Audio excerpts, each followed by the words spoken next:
All right, everyone. It is I, Cinephile Mike, your friendly neighborhood cinephile, here with day 10 of the award season review, season 2. We are about halfway through Indie Week, and I am here to discuss Todd Haynes's, I guess you could call it a dramedy, and I will get into that in a moment, but his dramedy, May December.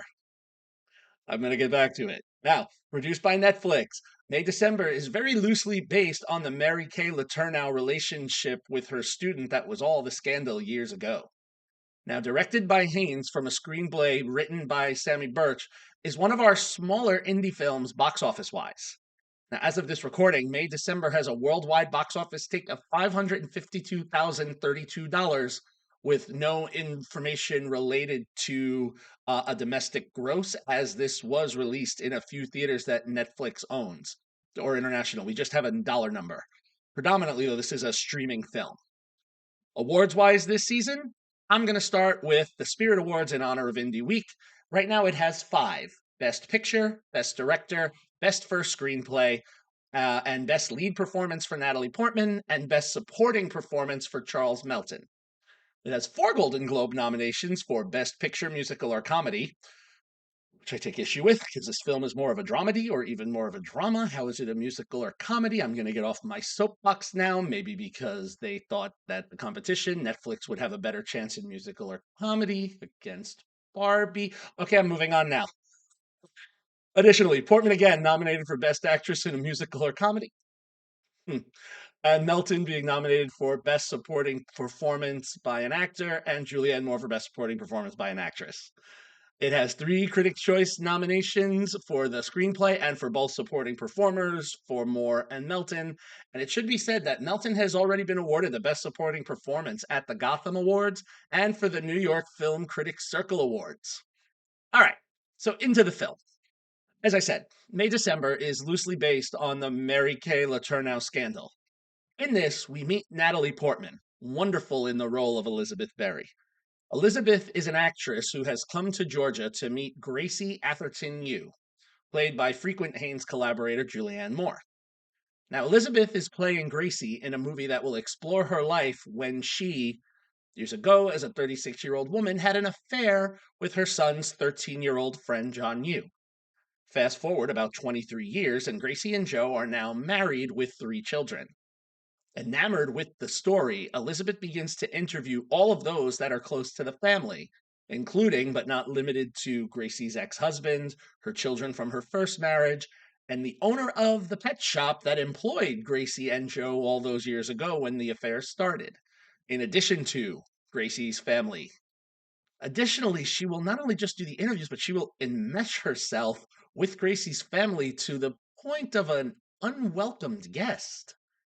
Now, through a series of events that I won't spoil, Elizabeth's involvement with the family will walk this very unique line as she begins to kind of toggle between I'm studying you to play you in a film versus I'm going to try and become you. Birch crafts a very unique tale that shows the impact of an overstayed welcome and provides a climax of an ending that will have you questioning what you just spent 2 hours with. And an enjoyable 2 hours it is.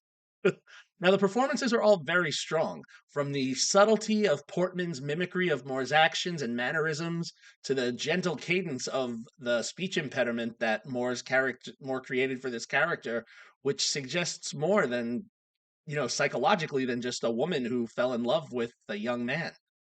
And this is to say nothing of the stellar performance given by Charles Melton, who now, as a 36-year-old man, is wondering, is this his life at 36, having an adult child in college and two that are graduating from high school? And is this the life he wanted? Suffice it to say any more would spoil this film. And I don't do that here.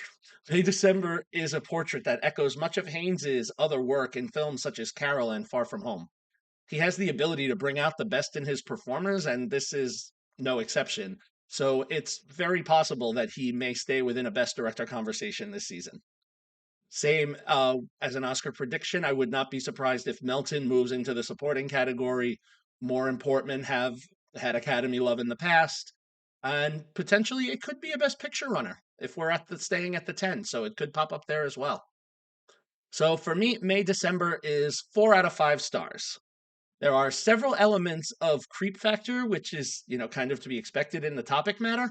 However, I do want to say that it is handled in a respectful way, uh, and kind of more explaining things as opposed to entrenching us in flashbacks, which is a place that none of us really want to see.